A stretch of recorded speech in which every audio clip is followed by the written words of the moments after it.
Good morning and welcome to day 2 of Camp Nano. So it is about, let me get my watch, almost 9:30 in the morning. I want to go to the library today, but it doesn't open until 10:30. So I'm going to do a half hour in my fiction for dummies. So I'm going to work on this just to get some plotting structure ideas to make sure that my outline is as sound as it can be, so when I do start writing this novel I have a really good structure to start with. And then I'm going to work in this. I got it at Barnes & Noble's the other day. It's called The Writer's Devotional, 365 Inspirational Exercises, Ideas, Tips, and Motivations on Writing. And it starts on Monday, so that's why I didn't start it yesterday. But so this is what I'm going to work on first. I'm going to read this and do whatever exercise it tells me, and then I'm going to read my writing fiction for dummies, and then I'm going to go into plotting down some more ideas, more scene ideas in my novel notebook. So hopefully that takes me till about 10:30, and then we will go to the library. So see you then. Bye.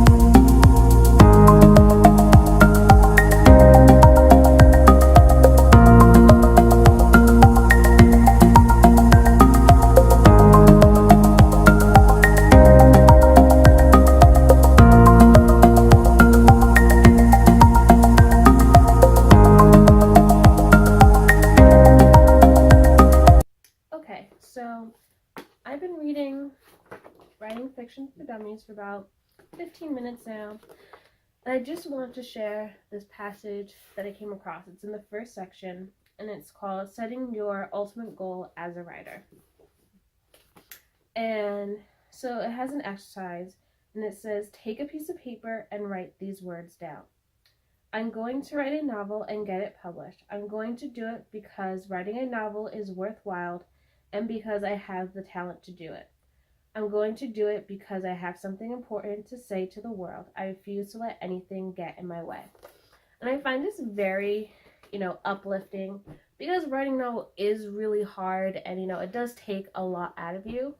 So it tells you to write it down. So I wrote it down, and then it said to write the date and then sign it.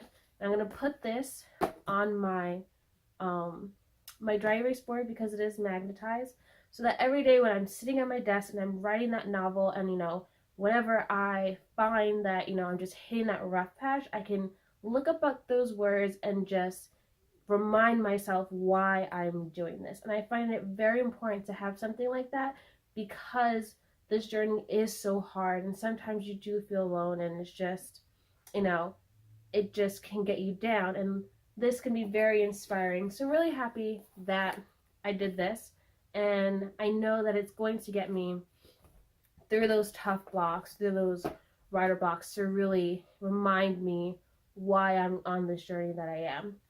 And I know that you can see, so this is this is my dog, Pudge, and he's a really grumpy dog.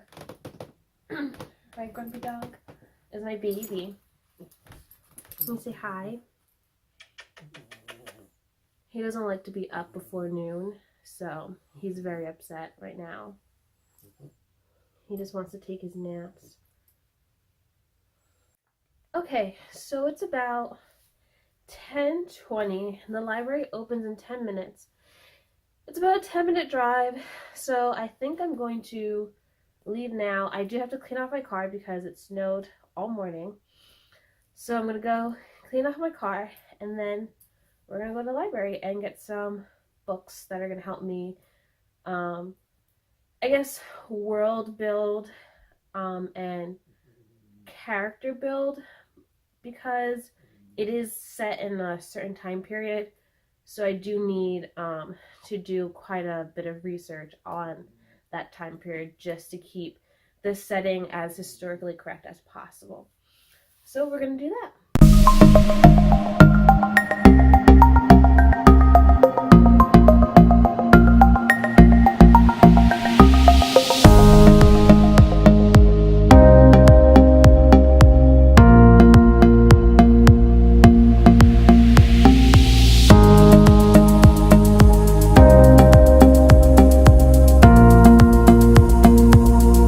So I am back from the library. It is about 12:30 now.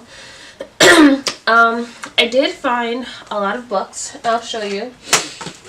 So I got this one. It's called Medusa's Gaze and Vampires Bite: The Science of Monsters. So it's really going to help me with the, I guess, more supernatural aspect of my story. I got a DVD on the Titanic. My story mainly focuses on the Titanic and that time period.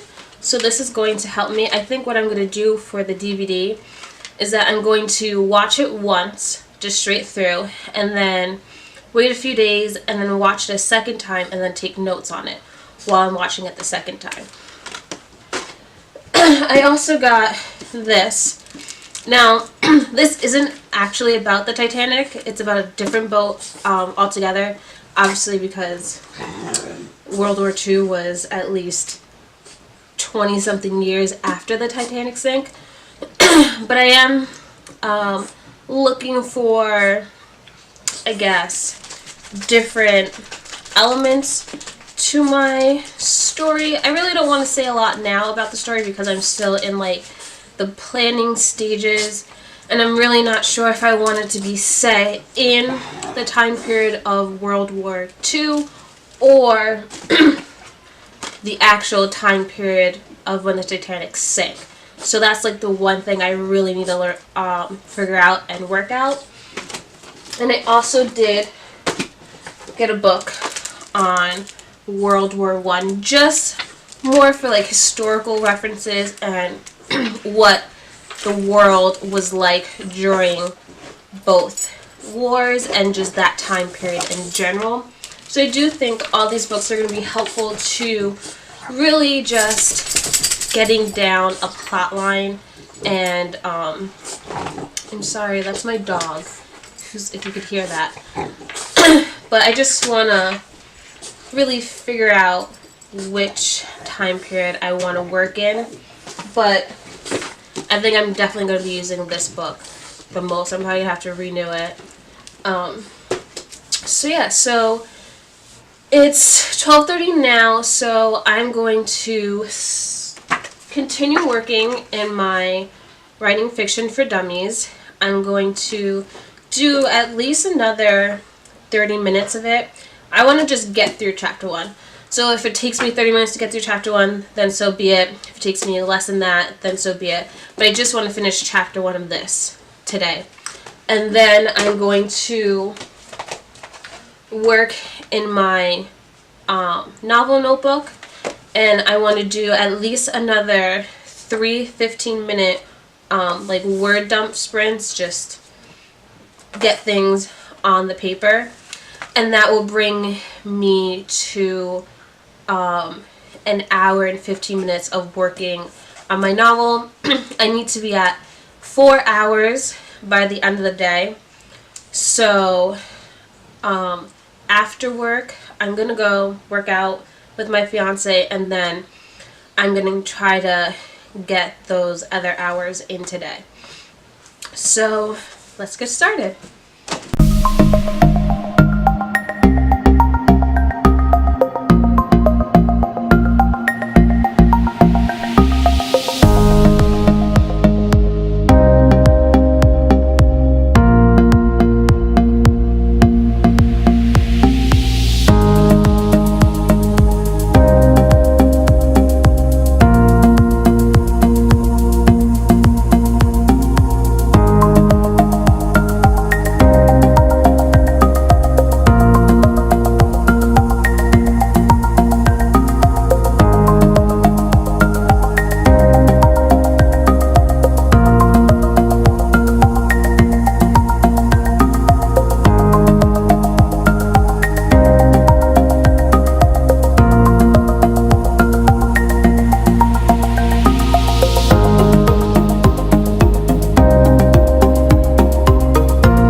so I finished the first chapter of Fiction Writing for Dummies, and now I'm going to do some 15-minute like brain dumps.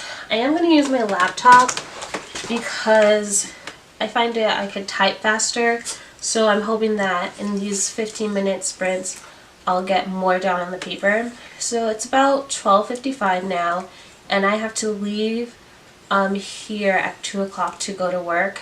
So I'm hoping to do at least 3 15-minute sprints and then just take the dog out, who's still sitting next to me, and then head over to work. And I'll be done around 5:45, so I'll be back here by 6 o'clock to do some more. So if I do 3 15-minute word sprints, then I'll have an hour and 15 minutes of working time on my novel, and I would need about an hour and 45 minutes to reach my 4-hour goal, I think. Something like that. We'll figure it out. But, so that's what I'm going to do right now. Just get those word sprints in, see what comes out, just really working on scene ideas and plot ideas. And then I am going to take one of these books with me to work, and while my client is watching his shows, I'm just going to sit and try to get some reading done and note taking, so that when I do come home I can just get those words in. Luckily I don't have to be up early tomorrow. Usually I have one client in the morning at 7:30, but she's on spring break and her parents are home, so I don't have to go. So I might stay up a little bit later just so I can at least get 5 hours in of working time. So I would probably need to do at least 2 hours when I get home from work, and 2 hours and like 45 minutes, because then that would give me 5 hours of total working time. And then tomorrow, because I don't have work until about 2 o'clock again, I'm going to try to get at least 2 hours during the day for just to get my goal done in the morning, so that I don't feel as pressured when I come home from work to get things done. So everything after I do when I get home from work will just be extra and just keeping me ahead of the game, because I always like to be ahead, especially this weekend. I have a lot of things to do, and I don't know how long I'm gonna have at home to just sit and write, so I'm really trying to get as much ahead as I can during the week, so that I don't fall behind this early in the game. So I'm gonna start my 15-minute word sprints. Pudge thinks my laptop is his little pillow. Right, buddy? I'm so grumpy. I'm so grumpy butt. Literally the grumpiest dog.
So I have finished another 30 minutes of writing. So I finished 30 minutes yesterday and 30 minutes today, which brings my total hours of writing to 1 hour.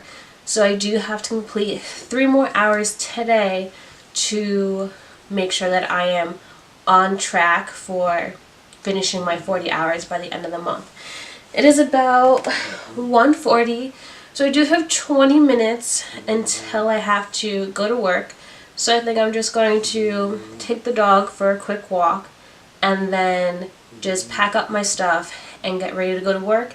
And hopefully I can get some reading done while my client is watching his TV shows, just to like keep my productivity going. I have reached a point where I'm really gathering like, some good understanding of how I want this novel to go. I am getting down character ideas. So I do so far have, let's see, 1, 2, I have 5 characters that are in the works. What I did is I just wrote in Scrivener like a basic description. So what I'm doing, the way I'm just like doing my rough outline, is I'm just asking questions and then under it I'm answering it. So like I have a question, who will my main characters be? And I'm just naming people and like what their purpose in the novel is. And I'm not really expanding on it because I want to fully understand what this novel is going to, like what direction it's going, because I still don't know what timeline I want to follow. If I'm going to do just a strict one timeline, which will make it just the one book, or there's definitely like a possibility for this to be over an extended period of time, and I might have to break it up into multiple books. So the way it's looking now, I do really like the multiple book timeline because I do feel like with the one book, I'm going to lose a lot of information that will be important to the backstory of the characters, to my main villain, and of just the whole story in general. So I do really want to further expand on what this will look like as maybe a trilogy or even a saga, but I don't know how many books it's going to take to fully tell this story. So I think I'm going to further work on that when I get home.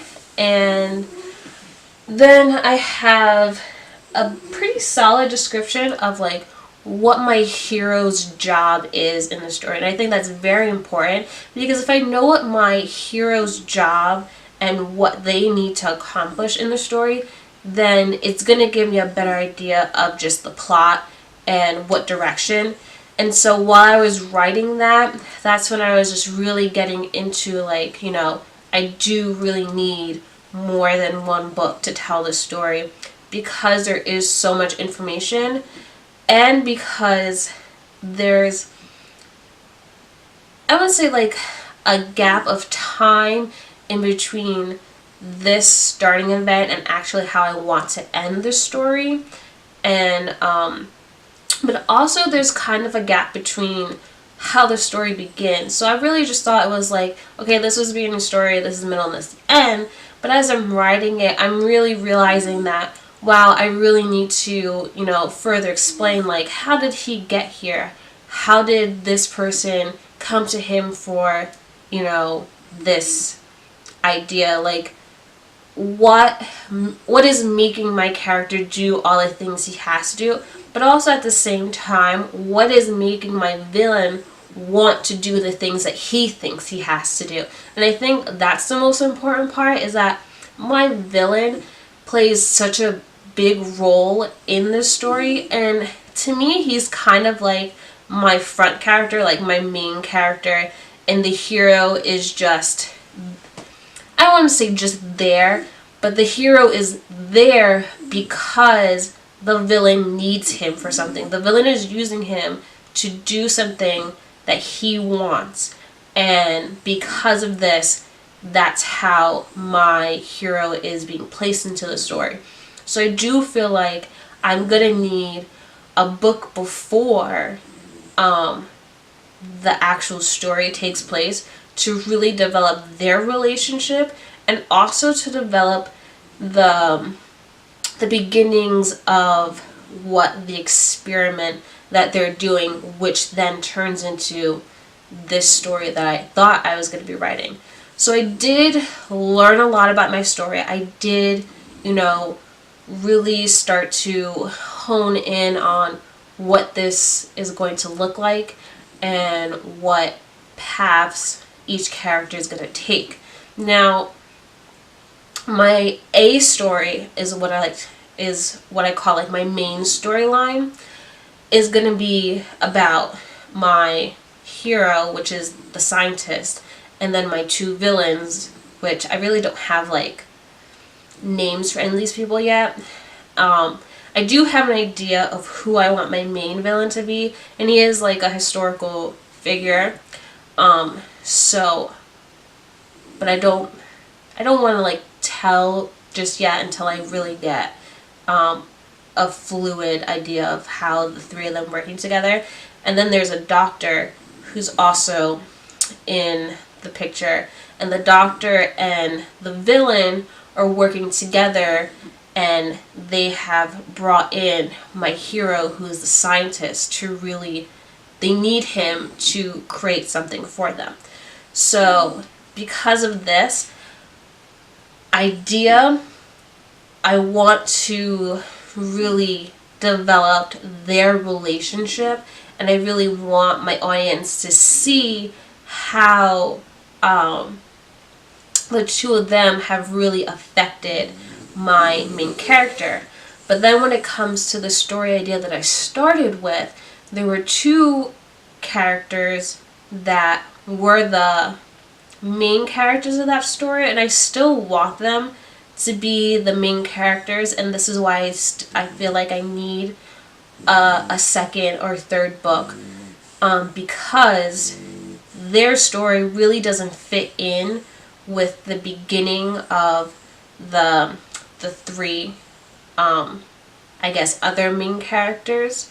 So I need to find a way to go from the three character story into the major event that happens, which brings in the other two main characters. So that's what I'm going to work on tonight, is just the fluidity of those stories coming together, whether it's going to take a book that has parts, which is also an option, or just some kind of like series, which I think would be easier for just understanding wise, and it would be a lot easier because I like to be descriptive, and I really like to delve into certain aspects of the historical parts of my novel.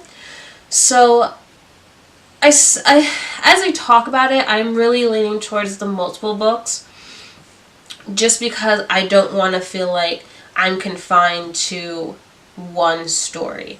I really do want to develop everyone's individual story, and I want to make sure that those plot threads are really intertwining seamlessly, and I really don't want to really have plot holes, basically. And I feel like with the one story, with keeping it in one book, I will have more areas of plot holes, because I don't want to make the book too long. So as I really sit here and talk about it, I really do think I'm going to lean towards making multiple books and just working on how to thread everything correctly. So that's the plan for now. I'm going to take the sleeping dog. I don't know if you can see him, but he's like passed out. And this is how he lives his life. Maybe he's not going to want to go for a walk. We'll see. But yeah, so I'm just going to take him out to the bathroom and then head over to work, do some research, and also I have to edit yesterday's vlog and have it up for you guys, and hopefully I will have this vlog also up tonight. So I will see you guys after work. I'm so looking forward to finishing the story and just like now I'm getting super excited of just plotting and really learning about my characters and writing these scenes out. I really don't want to like start writing, but part of me feels like I have all these scene ideas that I do want to further expand. So I think what I'm going to do is I'm going to create a folder on this Scrivener file of just scene ideas, and as they come to me, really write it out and maybe expand on them and work on them. And maybe that will really help me, find a true direction of the story. So we will see, and I'll give you guys an update when I have completed. Alright, bye guys! Okay guys, so it's about 7:20-ish, and I've been home for an hour and a half, give or take, and I haven't done writing yet. I just finished working out with my fiance, and then I showered, and he's currently making dinner. So I think I have about 15 minutes to do another word sprint, and then I'm gonna eat dinner, and then we're gonna go get ice cream because he promised that we're gonna get ice cream. So I'm gonna do my word sprint and then I'll update you. Alright, bye. Hey guys, so I finished my hour of writing. It's now 10:24. I just basically wrote for the entire hour. I didn't really take any breaks. I did have my ice cream, but that's really about it. So I'm ending the vlog for the day. I feel like I've been successful. I went back on camp Nano and saw that I only needed to be at 2 hours today to be on track. So I'm at 2 hours, therefore I'm on track. Tomorrow I need to be at 4 hours to stay at this pace. So that means tomorrow I have to get 2 hours done. So I'm going to be setting my alarm for 7 a.m. So if I go to bed within like 20 minutes, I will get a nice solid 8 hours of sleep. So I'll see you guys tomorrow. Happy writing!